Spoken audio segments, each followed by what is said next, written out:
All right, Part 107 doesn't allow the operation of a UAV if the remote pilot in command, or the person manipulating the controls, or the visual observers, or anyone else involved in the operation um, is unable to safely carry out their duties. And that includes physically as well as mentally. It is the remote PIC's responsibility to make sure all the crew members are fit and are not operating while impaired. Drug and alcohol, obviously, is the first thing that comes to mind, of course, but there are other factors as well. Hyperventilation, that's simply an abnormal increase in the volume of air breathed in and out of the lungs, and it flushes all the carbon monoxide or carbon dioxide out of the lungs and blood.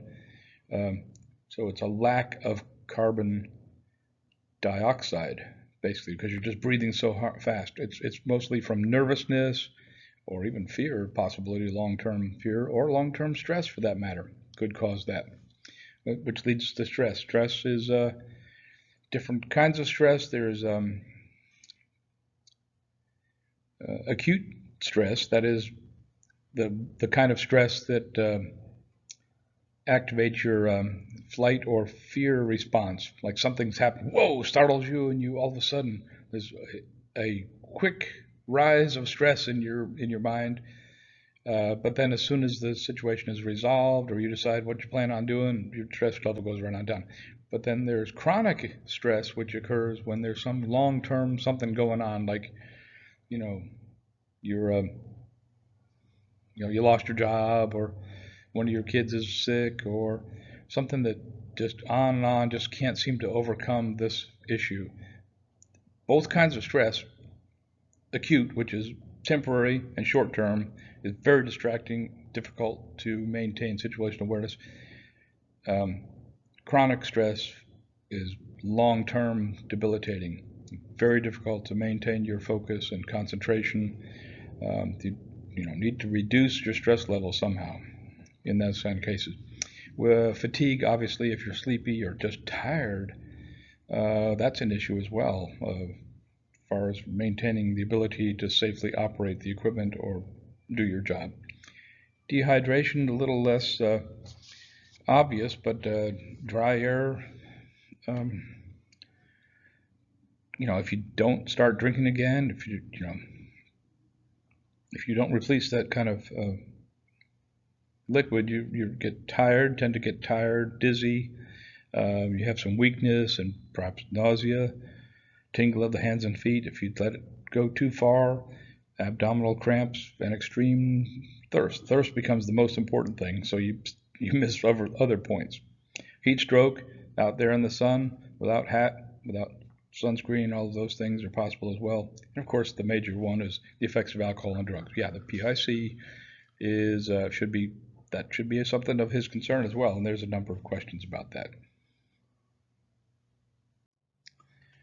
which would include, the rules that you've already aware of course. Alcohol beverages within the preceding 8 hours of operation. If someone is, one of the crew members or yourself, is under the influence of alcohol, if a blood alcohol concentration of 0.04 or greater, or simply using a drug, could be over the counter, could be a prescription drug, of course, obviously a illegal drug that might affect the person's mental or physical capabilities, would be disqualifying as well. By the way, antihistamines and decongestants often cause the kind of adverse side effects like drowsiness or just the inability to think clearly that would disqualify you also from operating a UAV. So we're going to go through a couple of questions here. As a pilot flying for long periods in hot summer temperatures increases the susceptibility of dehydration, since the answer is A, dry air at altitude tends to increase the rate of water loss from the body. Long periods at hot summer temperatures. Sweat more. That's the tendency in that. What can almost always affect your ability to fly? We have 3 choices here. Just remember that pilot performance can be degraded by both prescriptive and over-the-counter medications, as well as by the medical condition for which they're taken, right? If you have a really bad cold, not only the medicine is going to affect you, but just the fact that you have a bad cold. Flying is almost always precluded while using prescription analgesics, since the drug can cause side effects such as confusion, dizziness, headaches, nausea, and vision. Depressants, which would include antihistamines, would lower blood pressure, reduce the mental processing, and slow reaction times as well. A is incorrect in this particular one. Over-the-counter analgesics and antihistamines. A is incorrect because over-the-counter analgesics such as aspirin or Tylenol or Advil and non-drowsy like Claritin or Allegra have very few side effects when taken in the correct dosage. B is incorrect because these drugs do not typically limit flying. But of course, while you're taking them may be. So C is correct. Prescription analgesics and antihistamines would be the correct answer on this one.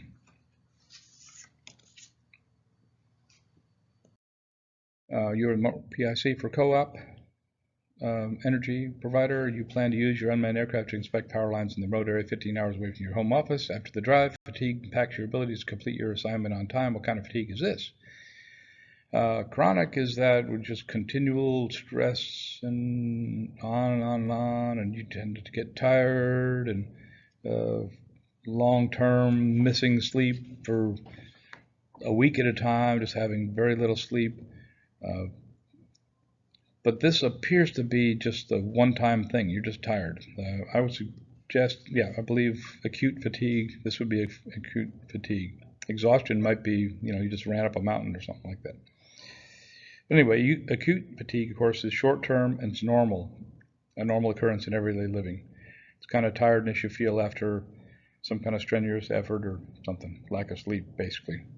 So with the normal light sleep, this will go away.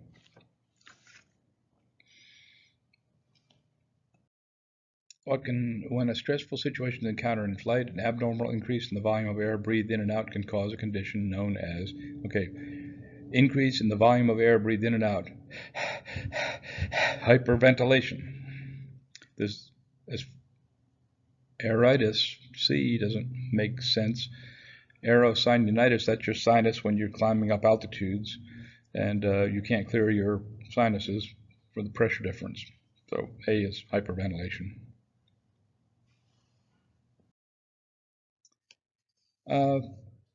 Fatigue can be recognized easily. That's not really what the question is asking. So A isn't correct.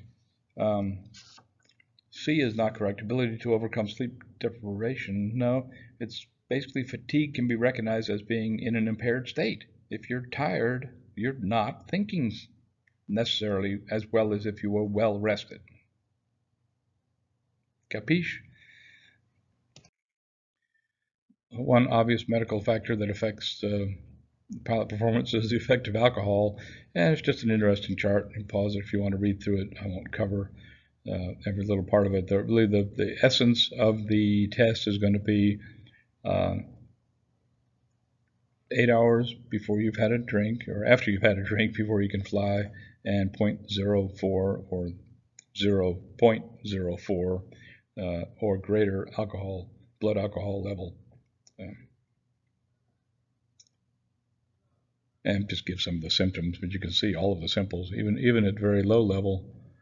0.03 and 0.12% mild euphoria, talkativeness, decreased inhibitions, which would certainly be important to have inhibitions if you're going to be,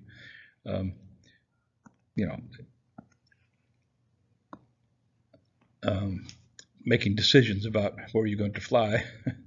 Decreased attention spans, impaired judgment, increased reaction time. It takes longer to make a reaction, so that's pretty serious, even at those lower levels. 0.05 that's within that level right in there, right? 0.0 to 0.12.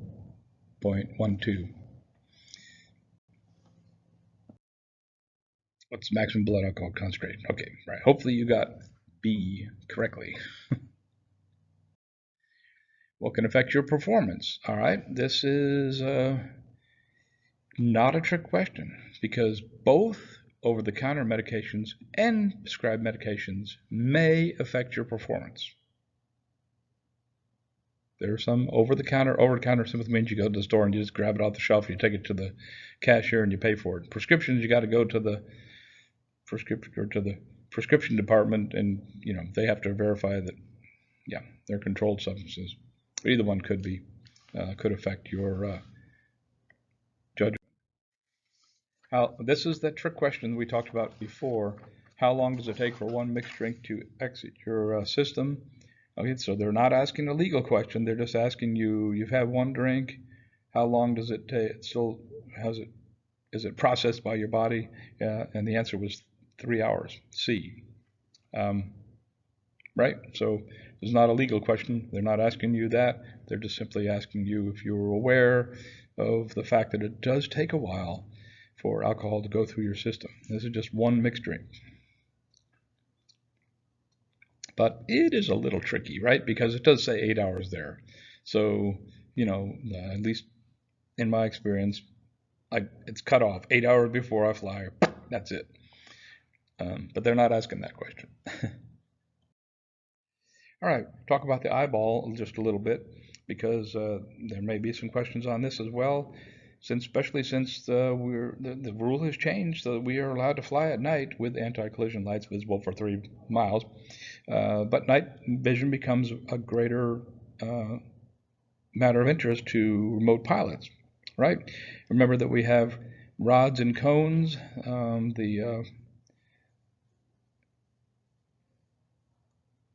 In the daytime, most of our vision and most of our perception is through the cones, but we have some rods towards the center that are more sensitive to low light. Low light, we don't get as much detail. That's why we have anti-collision lights and things like that. But if you want to see at night, looking directly at the object that you're trying to see, it's sort of a blind spot. Sure, not enough light for the cones, enough light for the rods, but the rods have a blind spot there in the center. So you've got to look a little bit off, 5 to 10 degrees off center for the object to be seen. And on top of that, we have an issue of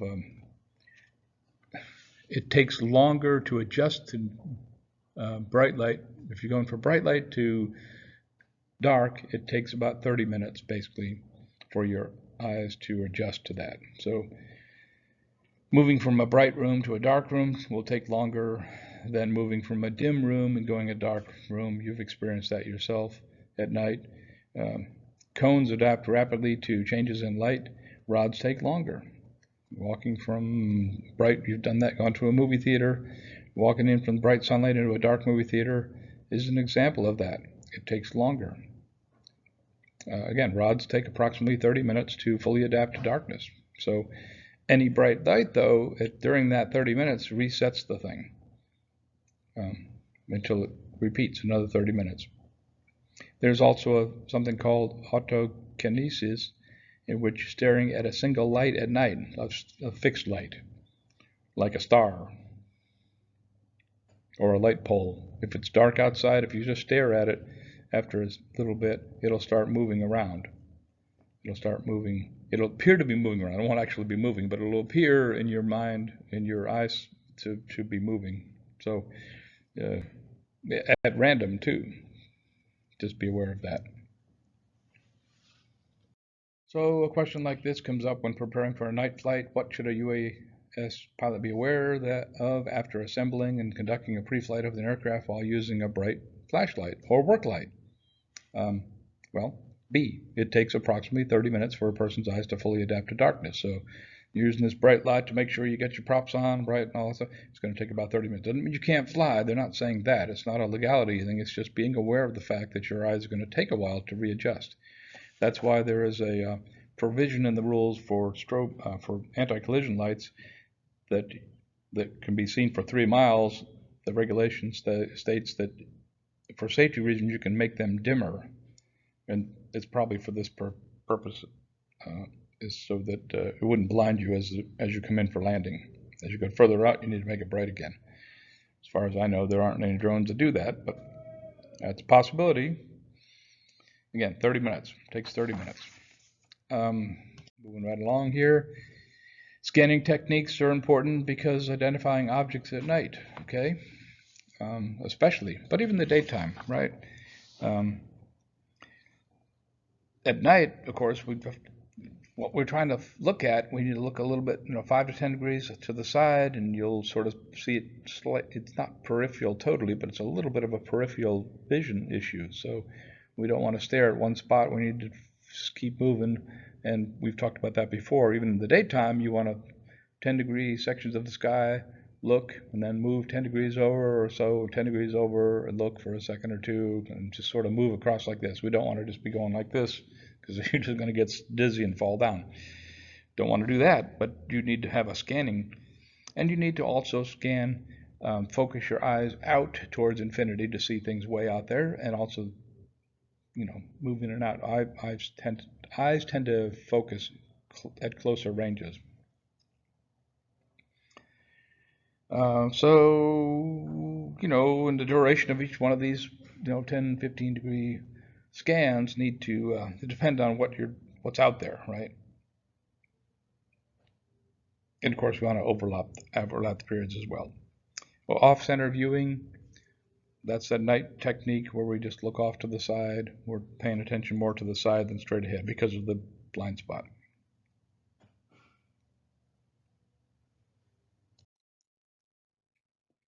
An interesting question. I'm not sure where this came from. I don't know how many times you're going to be out flying in snowy terrain, but it's possible. Setting up a location of the control station and placing the crew members where they need to be for a flight over a snowy terrain, which of the following would be most appropriate for ensuring the vision is not impaired by the environment.